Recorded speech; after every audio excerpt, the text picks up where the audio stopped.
It's with a heavy heart I bring you the sad news that Martin Gallant, the Godfather, Whistler's first-generation Quebec transplant and beloved brother and son, has died of pancreatic cancer. Martin lived a life larger than most that seemed to be directed by his huge heart. DCP, Jeff Pelchat, Gaetan Chenu, Emmanuel Krebs, Ben Belloc, and so many past guests from Quebec have talked about Martin's generous nature and how he was out here before any other French snowboarders, and he loved welcoming everyone and showing them the ropes. When I met Martin, I was struck by his boundless energy, his incredible storytelling ability, and his infectious love for this thing we call snowboarding, and for life. Rest easy, Martin. You'll be missed. Thank you for everything you've done for all of us. Here's an episode from 2018 with the Godfather, the one and only Martin Gallant. After I saw the snowboard movie, Snowboard in Exile, and the boys were hitting the wind lip, Graham, Damien, and all these guys, well, like, I look at my buddy Pat Van, and I'm all like, we gotta go hit that jump, man. Yeah, I felt exactly the same way, man. Yeah, that's sick. My daughter just went to Concordia for a year, so I went and visited her in Montreal. I think Montreal is my favorite city in Canada.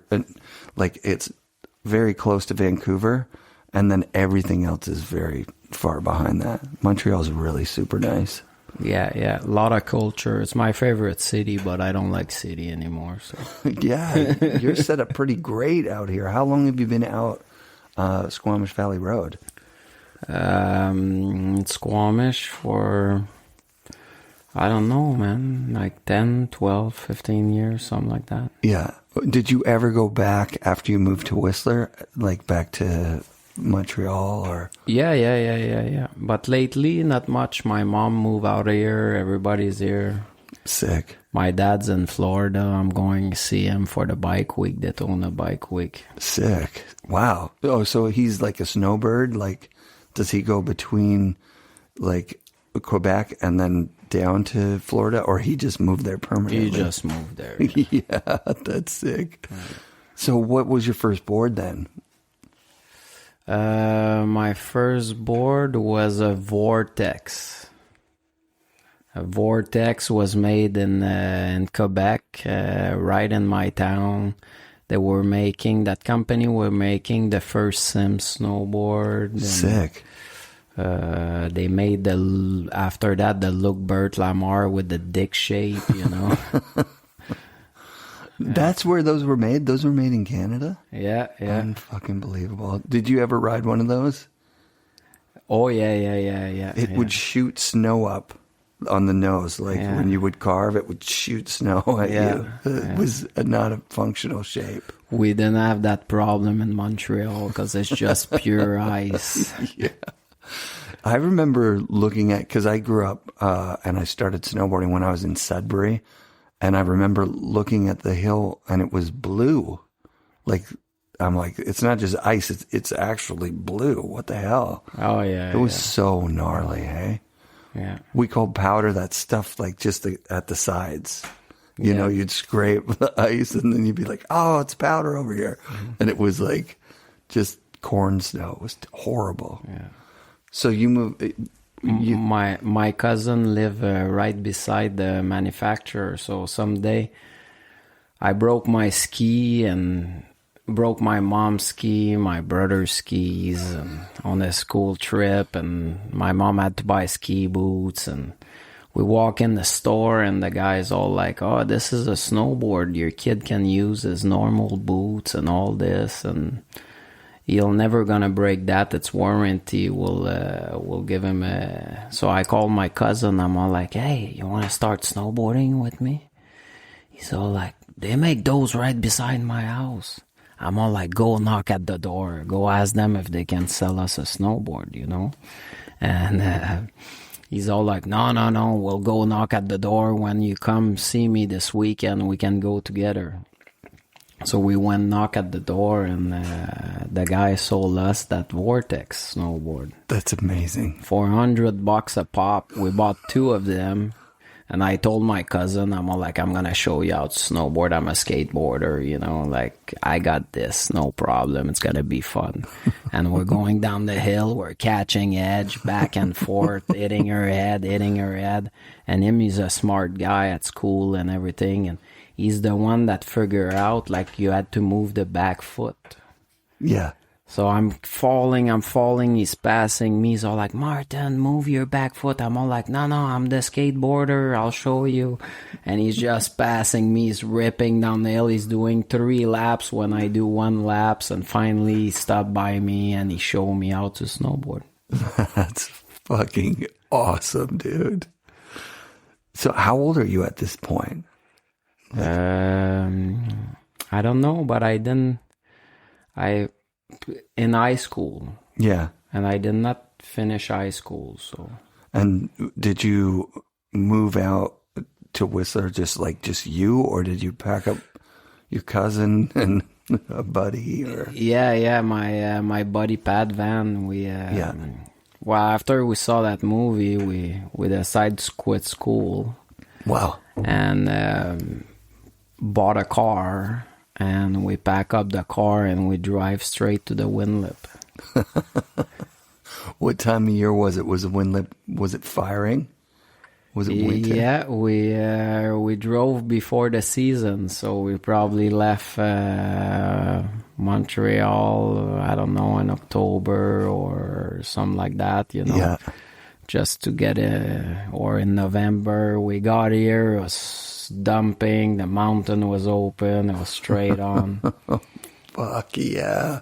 How did you buy like seasons passes and get like a place to stay, or did you stay in the car and just like hike up? Or no season pass. They call us the Invisible Men.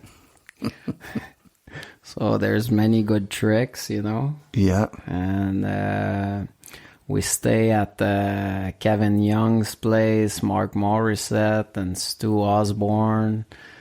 When we first showed up, you know, we're all like, oh, we're just going to stay here for one night. Went out like staying there for like a couple months. They couldn't get rid of us. Epic. Did you get a job eventually and like work in a kitchen at night or something like that? No job. My main job was collecting cans here in BC. The cans were 10 cents a can, so it's the best job ever. It's double. You just roll to the hotel with your skateboard and you stack like 6 case, and that was $2.40, and that was a nice sandwich at Ingrid, you know. And we do 2 trips and we got the 6-pack, so it's all we need. Unbelievable. So at this point, what board are you riding? Did you move out here with a Nortec Rebel, or? Yeah. That company back then, we bought that first Vortex there, and they had a little contest in Quebec. And after that, the company sponsored us with Nortec Rebel. And sick. Pay us to do little local competition. Were you in the ad for that? Yeah. I would have definitely saw those ads. Yeah. It was really, really great board. They were making all the boards because we had the best wood back then. You know, like the Sims. A lot of people were getting their board produced in Montreal. That's sick. That's cool. When you move out here, is there even like, could you be a pro rider at that time? Like, is it something you could make a living? I don't think no one knew that you could be a pro or a pro exists back then. People were not thinking about that. We're just snowboarding for the art, and we're just riding. And one day we broke our board. Me and Pat, our board were all destroyed. And at Blackcomb Mountain, all the snowboard company had demo, and you could try the board there. So I told we knew about being sponsored. So we're all like, hey, let's go get sponsored today. And so we went to every single booth. We look at all the board and everything. And I remember Camper Snowboard caught our eyes because it was the only company who had a twin tip board, like a proper nice round nose, and the tail was round, like just like the nose. The answer were centered, and so we asked the guy, well, like, hey, we want to be sponsored. Can you come do a run with us? We'll show you, Yeah. And the guy's all like, oh, I'm busy right now, but if you guys come back in 20 minutes, I can go with you guys. So we went for a lap, came back down. The guys came with us. My buddy Pat Van, like, big guy just riding through the wood, coming out with like a piece of branch sticking out of his binding, the tree's cracking, crack, crack, crack. And I'm popping off every day launch I can see. Oh, another launch, pop, pop, pop. The guy, we got to the bottom, the guy's all like, okay, you guys are on 2 board each, and O'Neill clothing, 2 jacket, 2 pants, 2 board. It's Harvey Soicher. That's who it was. That's right. I saw him the other day. I love Harvey. Shout out to Harvey. Oh my God. Say hi to him, man. I will, incredible for sure. guy. Yeah. That's so sick. Yeah. So O'Neill clothing, 2 boards each. Yeah. You must have been in heaven. Oh my God. It was paradise. Like, we're like, this is it, man. A brand new board. It's all we wanted. And one day I met Eric Berger on Blackcomb Mountain, just riding. There was not many French Canadian, and Eric Berger is all like, hey, you want to go shoot a picture snowboarding? I'm all like, he's all like, oh yeah, it's gonna be fun, let's go shoot a picture. I'm all like, okay. He's all like, I shoot picture for rafting, but he's all like, I want to try to shoot a snowboard picture. Rad. And we went up, and he took a photo, and ended up being the centerfold of Transworld. Oh my God. I think I remember that shot. Yeah. Kemper freestyle. Yeah. Yeah. Almost right away while you're out Yeah, here. yeah. The centerfold. Oh, man. So Camper Snowboard, they're all like, oh yeah, I used to go back home to work at a skate park in the summer. Yeah. So I go back home, and I was the guard of the skate park. So I just skate all day. We had a vert ramp there. Sick. And all the kids, they're all like, you're in the magazine. I didn't even know. They're all like, close the park, Martin. We all skate to the store with like a big posse of like 10 guys. And we got to the store, I got to the centerfold. Boom. So happy. That's so sick. So does Kemper International figure it out at that point? Like, okay, we're putting him on the team. He's in the centerfold of fucking Transworld. Yeah. Epic. Yeah, pretty much right away, the phone rang and everything. They're all like, you're not going back to work in the summer at the skate park. You're on. We're sending you all over. Did they send contests. you down? Yeah, where did they send you first? Did they send you to like Mount Hood for the summer, or did they send you like? Yeah. Every summer we go to Mount Hood. We go to New Zealand. Was there a Kemper house in government camp? Like, did you stay with like? Yeah. Those dudes? Yeah. Like Andy Hetzel especially comes to mind for that. Yeah. I come home every weekend with like a 6-inch stitches on my head, and 6 stitches, not 6-inch. Yeah, no, that would be a lot. Yeah. Yeah, because those guys were notorious partiers. I think I remember Andy saying that their bar bills were just insane. Someone had like a Kemper credit card or something. Oh, yeah. Oh, my God. Yeah. The Kemper credit card behind the bar to 2-hour bar open. And oh, my God. Breaking everything. Sushi restaurant back then in the 90s was very, very expensive. We break the entire restaurant. No. Car, every place we live, we rip the toilet bowl out, threw it through the patio door onto the rental car. Like, it was pure destruction. Oh my God. So while you're on this Kemper team, you were mentioning like you guys aren't under pressure to get like photos and video and stuff like that. That is a completely different day, right? Like when you have to go and then a photographer's like, okay, hold on. Wait. And then you build up a thing and you're not really like snowboarding, free riding. Yeah, that's what that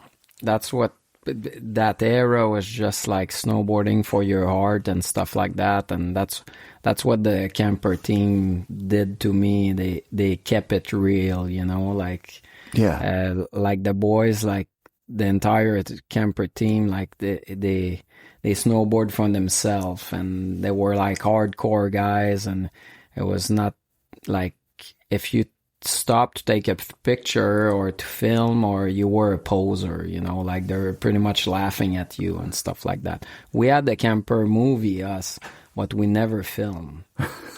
We made that movie, and that's why, like, you didn't care, that movie. The guy was landing and falling on his ass. They put it in the movie anyway because they had to, because camper was putting so much money. The guy was just throwing everything in there, but we never filmed. We go to Alaska for 2 weeks, and we're all like, let's just bang another run. And the last day, it's cloudy, and the guy pulled out his camera. He's all like, we better get a shot or two, huh? Oh, man. Did you have to ride those awful Kemper boots? I remember there was one year where they had those boots. They were like black with purple on them, and they really hurt your feet. I couldn't find a pair that fit. I wanted them to because they looked fucking badass, but they were just like rigid. Did you ever have to ride any kind of like crappy equipment, or no? You just rode whatever you wanted. Yeah. I always rode very, very, very soft boots myself. Pretty much like Sorel my entire life with ski liner. Wow. Yeah. That's sick. So, do you get any other sponsors other than Kemper at that time? Do you get on Airwalk or something like that? O'Neill. Yeah. O'Neill was a good one. It was coming from, I was getting a check from O'Neill Canada. Oh, wow. One from O'Neill USA and one from O'Neill Europe. I didn't understand that one, but it just kept coming. 3 different ones. That's epic. Did you ever meet Jack O'Neill, the guy with the eye patch? Yeah. Was he was pretty cool, huh? Yeah. Great company. Yeah. That's fucking amazing. So what are you doing at this time, like competition-wise? Are you just avoiding them, or are you going in them when they happen, or? No, we're on the tour, the whole camper team. We're doing every single contest. I lived in the bag every weekend or every other weekend. We're in the town. We got the big camper house that we destroy. We got the big truck that we destroy. We go eat at the restaurant. We destroy the restaurant, and even at World Cups, the boys used to make me smash a beer before my run, and the whole team's all like, "Okay, Martin, you're gonna start your run with an ollie." So the first hit was a big track, and it's the hit you're supposed to catch the most air and everything, and I gotta respect my boys, so I start my run with an ollie, and the judges is all like, "Oh, Martin Gallant just missed his first hit. He looks like he just..." And my whole team backed me up. They're all like, "You throwing beer at him. You don't even know. You don't even snowboard." I think that's when the ski corporations start taking over the competition. Sure. They're throwing beer at the judges and everything. "That's a gnarly, you dummy, man." Like, I just got 3 foot of air, with an ollie. That's pretty dope, dude. Yeah. How long does that camper thing last? It's got to last 4 or 5 years. Yeah, I think so. Even more than that, maybe. Yeah. It lasted a while. Oh, yeah. Were you on there when Tom Burt was on there? Yeah, and he had the stained glass board and... Yeah. Yeah, because I don't know what happened to Kemper in Canada. Like, I moved out west, and it didn't have as big a presence as it did back in Ontario. Kemper was everywhere. Yeah. And then out here... Those Kemper boards that I wish that we would have had, like that flight that I was talking about with the the in cuts. Yeah, yeah. And then yeah. the Hetzel skate truck thing. Oh yeah, that was nice. Did you ride that one? Andy's skate truck board? Or did you ride? Yeah. I rode it a little bit, but they always kind of want to put me on different board, because Andy was selling his board, so I was riding the other board to try to get exposure on the other board. Yeah. And you did all of that mostly based in Whistler, right? But they would fly you wherever. Yeah, We're flying. We're living in a bag. Like every weekend we're flying somewhere. Contest here, contest there. What's a memory of like a favorite spot? Like, was there anywhere where the mountains just like blew you away, or was it mostly just like crazy parties?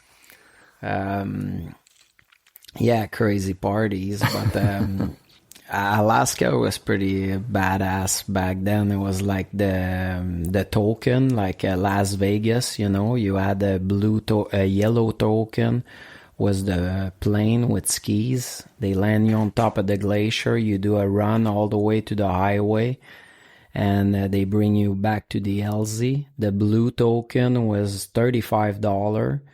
You point any mountain, and the helicopter bring you at the top of the mountain. No guide, no nothing, no, you didn't even need a beacon. Drop you up there, and you ride all the way down to the highway, and they bring you back to the LZ. And for the black token, I have one of those here in my bag.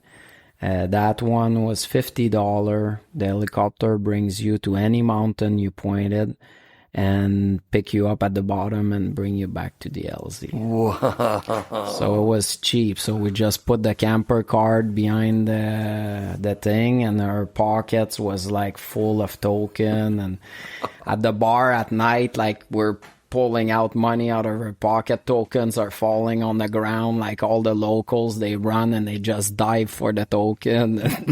That's fucking awesome. And we're driving, I remember this because up in Canada, back east, the guns is not big, but over there, all the boys had so much gun. Like, I'm driving in a Suburban in the back, and I got an AK-47 between my leg, and we were just snowboarding and shooting guns, And we go to the store, like just the candy store, I'm just a kid. Enzo's all like, which one you want? And I'm pointing a gun, and he buys it, and they give it to me. He's all like, okay, let's go shoot some beer cans. Oh, you fuck, dude. Yeah. That's amazing. That's fucking incredible. What like the heyday of snowboarding. I'm speechless. That's fucking, I love that. That's amazing. How many years you go to Alaska? Did you end up going up there? Like several. Yeah, several years, yeah. I never, I have no time of the time. Month or years, or it was never in my life. I guess it's pretty lucky, but yeah. One summer, my brother is all like 2 months ahead. He's all like, you're starting coaching at Mount Hood. It's this date. And I pack all my bag real quick in the afternoon, left with the car, drove all the way to Vancouver or past Squamish, and they called me back. They're all like, you idiot. We're 2 months early. It's not that month. I'm like, I don't know. I never kept notion of time, months or days or... Yeah, the story that Dano told me the other day was the reason that they say where to launch. And he said he was shooting photos with Warburton or something, and they'd set something up, and you just come bombing out of the trees, you'd poke your head over.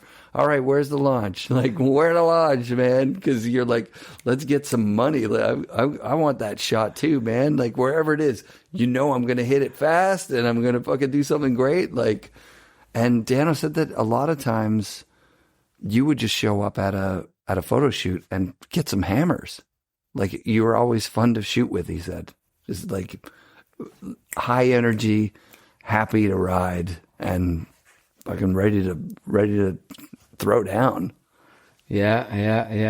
It's it was so much fun back then. It was like everybody had their own tricks and their own style, and it's like everybody was hitting the jump differently or different jumps, and Yeah. It was great. Like these guys, like the crew of Whistler, was a little bit hard arriving here because there was a separation between Quebec and BC, so they were giving us a hard time, you know. All these guys were kind of dicks with us, you know. But they show us the rope, you know, and they kept it real. And guys like Alex Warburton showed me the entire mountain and everything. And that was the only word I knew how to say in English is, "Where's the launch?" That's all I wanted to do is hit the jump, the launch, man. Where's the launch? I love it, dude. And yeah, I guess from snowboarding and being happy so much, and maybe I grew a little bit on these guys, you know. And, yeah, you did for sure. Yeah. They finally let me in, and they guide me. I pretty much owe everything I have here to Alex Warburton. He's been my biggest mentor and snowboarding wise, showing me all the little back corner of Whistler and Blackcomb, and kicking my ass and twisting my neck to buy a house and stuff like that. I was gonna live for the rest of my life in the camper. I was happy. I was a happy bum, you know. Nice. And Alex kind of guided me through all these things of life or whatever, you know. That's fucking so cool. Yeah. Yeah, you guys are still tight today? Still friends? Oh, yeah. Yeah, he was on the show. He's brilliant. Yeah. I love what he's doing with Yes too. Yeah. So were you the first wave of Quebec snowboarders out here? Or were there people, because Quebec has like such a history of like really good freestyle skiers for sure. And snowboarders have always come here from there.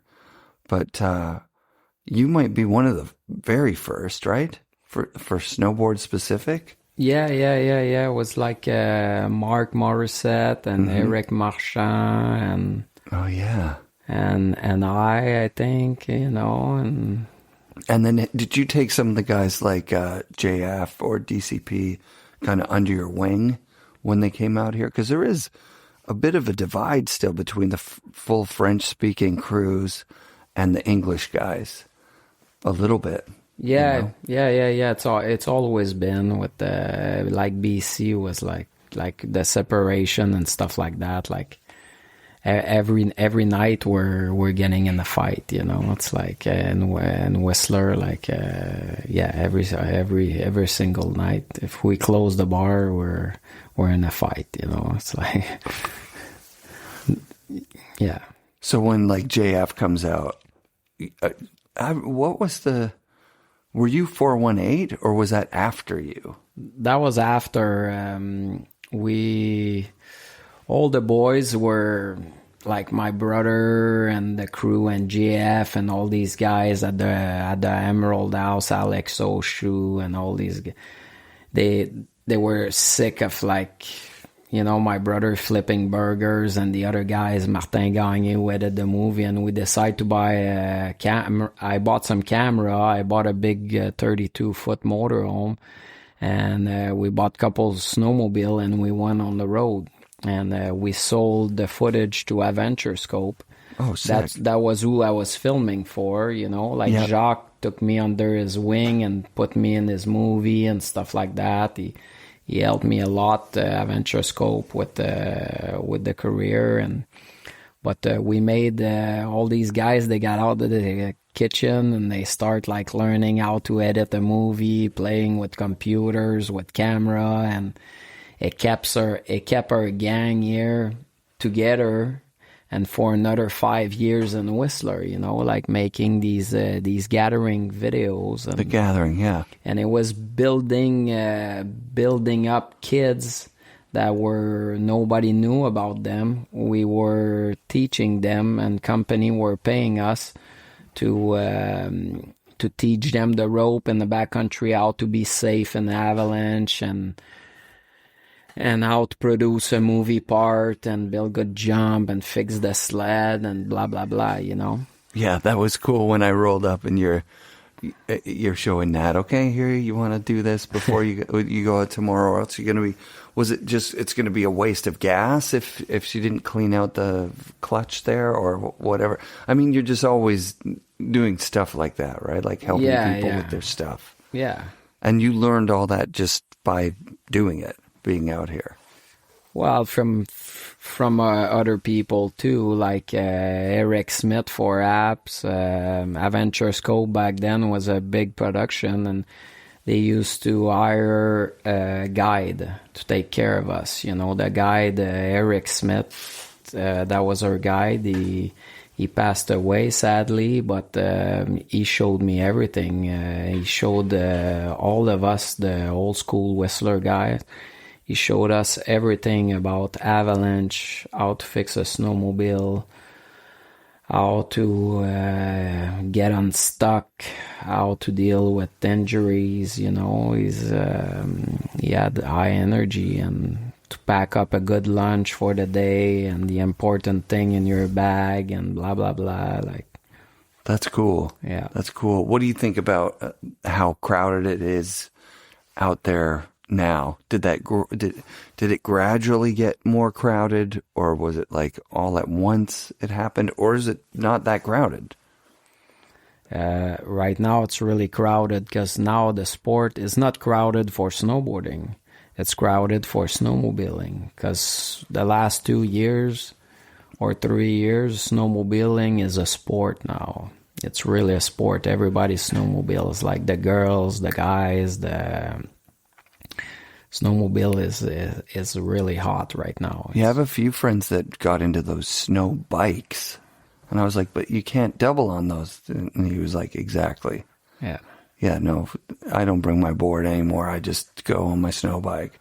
And I've seen the footage. It looks like it's fun for sure, but it's not snowboarding.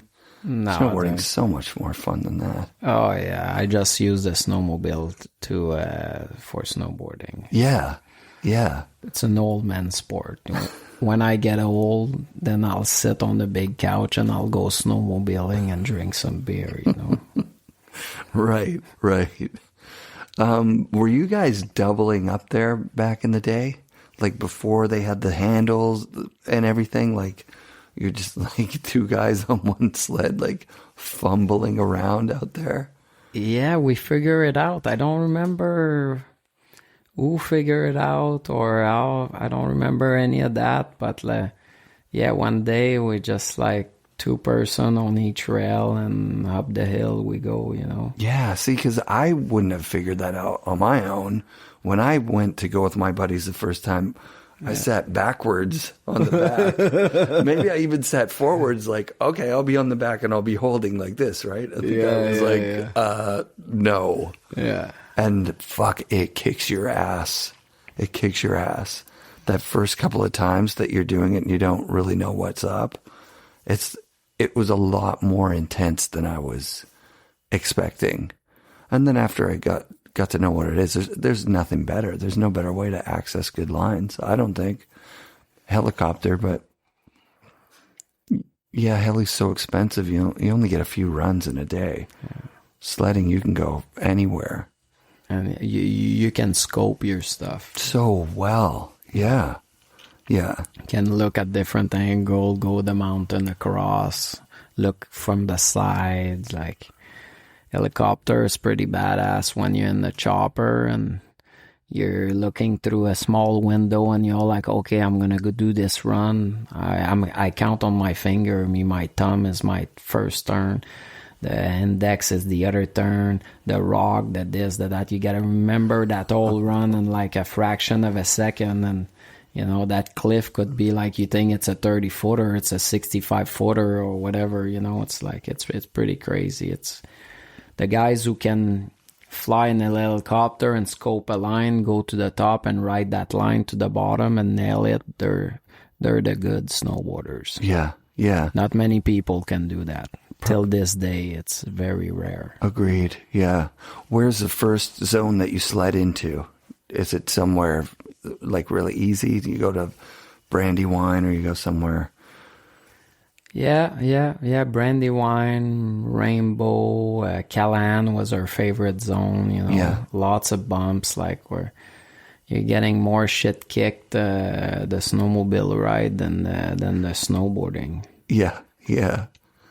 And were you guys going? I guess there was snowmobilers before you started going out there and snowboarding, right? Like, so there were groomed trails. Oh yeah, and stuff. Yeah.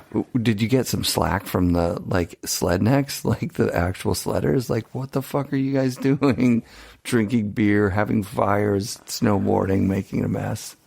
The sledder were always nice, man. Oh, cool. Rednecks, they're like they love it. Yeah. I love these guys. They're like straight up. They say what they think, and they're for real. Mm-hmm. So, at what point do you stop snowboarding as a professional? Like, was that those 5 or 6 years on Kemper, and then you transitioned to filming, or was there something after Kemper? After Kemper was was many things. Was Rusty. Yeah. And one company they want me to ride for forever. Even when I was riding for Kemper, Regis Roland always asked me, he's all like, Martin, come ride for a snowboard. Martin, every year, come ride for APO. And I finally went for APO, and it was great. So it was like I was riding for my idol, Like, totally. Real legend. Yeah. Pretty badass icon. And him is like, welcome to the family, blah, blah, blah. It's, I was in paradise there. It's very sad, all the business things are... a guy like that get hit so hard, and it's his life, and he does it for his art. He didn't have $sign in his eyes. He was just like a true snowboarder. Did you talk to him about those apocalypse snow days, like when he was making those movies and like basically unlimited heli and building his own equipment? And there was no snowboarding that he'd seen before. He'd never even seen anyone other than the Winter Stick team came. He saw them go. He wasn't really paying attention. They left. And then it took us a long time to learn how to do it. But everything he did was like self-taught. Oh, it was gnarly, man. It was like he was pointing mountain straight down with like a piece of plywood with 2 bungee strap he put from... windsurfing straps, no wheel, just the tip of his toe in the strap, and pointing down with an avalanche like the size of a house is chasing him, and just floating so fast on the snow. Till this day is like never seen. Like, people don't even go that fast till today, It's like... Yeah. He told me that when that first film came out in France... like, he was a mini celebrity. Like, it was like a film, not just like because there was no snowboarding community. It was like a film in the theaters. And then people were like, he was like famous. Oh, yeah. Yeah. Apocalypse Now or something like. Yeah, Apocalypse Snow. I think it was, Apocalypse Snow. They're chasing him. On mono skis. Shooting at him. There's explosions. He's like flying through the air. He's doing like legitimate cliffs and bombing legitimate hills. It's insane, man. Yeah. It was full James Bond action. Yeah, totally. Yeah. I love that guy. So you got to ride with him a little bit too then? Oh, yeah. That's fucking awesome. Yeah. So then you're a pro rider plus did you get into filming for the gathering? Yeah. I was doing, I was behind the camera a lot, and I was snowboarding too, and, teaching all these guys what Eric, our guide, was teaching us. I was teaching them how to fix their sled, to build the jumps. Well, they teach me how to build a jump because I used to hate building jump. It was all about natural riding, but... Yeah. And but avalanche safety, snowmobile, all that, like we did that for 5 years. And we used to pick up like guys like Mikey Rance or DCP, and with the truck and the sled, pick them up at their place and go up the mountain, bring them up and build them a snowboard park, so. That's so rad. Yeah. So of all this stuff, like what was your favorite thing? Partying with the Kemper guys, or like shredding Alaska, like untethered, or like, filming in the backcountry here, or sledding, or like a little of everything maybe, or? Wow, they all sound pretty fun, huh? Yeah. What a life. I'm a lucky bastard. Did you ever, through all of that, have to hold down an actual job? No. No. I'm pretty, yeah. No, not yet. Yeah. Well, it seems like you've got it set up now that you're pretty set.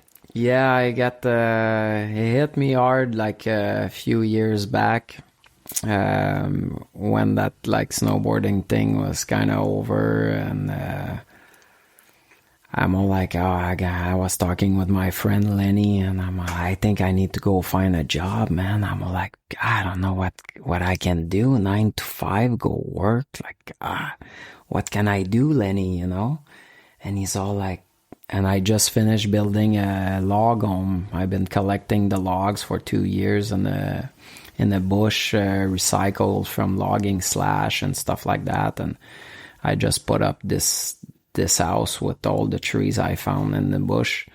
And Lenny's all like, Airbnb. I'm all like, what is that? He's all like, you gotta rent your house. And so he's all like, I'm gonna come in tomorrow. He took a bunch of picture and everything, set my house, give me all my phone. Till this day, I never own a computer. So he's all like, this little icon there when your phone's gonna do beep, beep, beep, beep, beep. He's all like, grab it and read it. So he left that night. The next morning, my phone goes beep, beep, beep, beep. I call him right away. I'm all like, Lenny, it's beeping. He's all like, press on the thing. So I press on the little apps they call, and the app's open, and he's all like, okay, read what they say. He's all like, you like them? I'm all like, I don't know. They look pretty cool. He's all like, well, press accept. So I press accept, and that was the first. And now it's my main job. I rent the house. I call it the cabane. Yeah. It's got the view on the Tantalus Glacier. Beautiful. And it's pretty nice. And people just go crazy. It's like living in a little tree house in the mountain, It's like very cabin-y style. So it's going off. That's sick. And so who rents it? Like just regular people that are coming up to go to Whistler, or is it people from Squamish, or is it?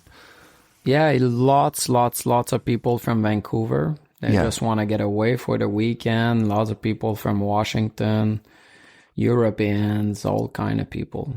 That's fucking crazy awesome. Yeah. And there's no hassle. Nobody's kicked in the door or no, destroy the place and rip the toilet and throw it through the window. No, Etzel is not allowed. I don't even know if he's allowed in Canada. He's a real estate agent now. Yeah, he's got some kids and yeah. But I'm sure if he came up, he'd probably wreck the place just for old time's sake. Who knows? That's awesome, man. Well, fuck, man. How many days a year do you get to ride? Like still as many as there are good POW days? Yeah, every sunny day. If the sky is blue and there's powder, we're out there cranking turns, Yeah. Slash and launch, slash, launch, slash. Where to launch? That's fucking awesome, man. Did you design boards or anything like that when you were working for companies? Yeah. I got couple pro model they call, like Kemper snowboard. I had 2 of those, and they put your name on the board and they give you like $10 a board, whatever. Fuck yeah. That was like during those Andy Hetzel days or after like Tom Burt time? Yeah. Tom Burton did all these guys. Yeah. Sick. You still have those? Yeah. They're right there. I got one in the corner over there. Oh, it's beautiful. Who did the art for you? One of the board was my brother's best friend, Eric Charbonneau, from back home. You know, he put like a little warrior, you know, with 2 ball, with stud on it, you know, like the spinning, like. Yeah. And, yeah. That's fucking awesome. Did your brother become a professional snowboarder at all? Anyone else in the family? Yeah. My brother was sponsor and everything, picture in a magazine, but he became a filmer when we start making the video. He grabbed the camera, and his name is Pascal Gallant. And, he filmed after that for Mag Dog for many years. And I didn't know that was your brother. Yeah, it's a career for him. He's still a filmer till this day. He's been making snowmobile movies, and yeah. That's very cool. What about your friend? What was the name of your friend you moved down with?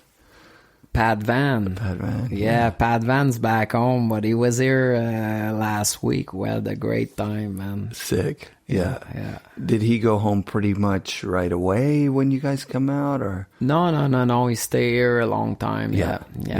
He stayed for a few years. I moved out with a buddy, Craig, and he moved back for a girl, but then he came back, and then he moved back again. Same girl. Yeah.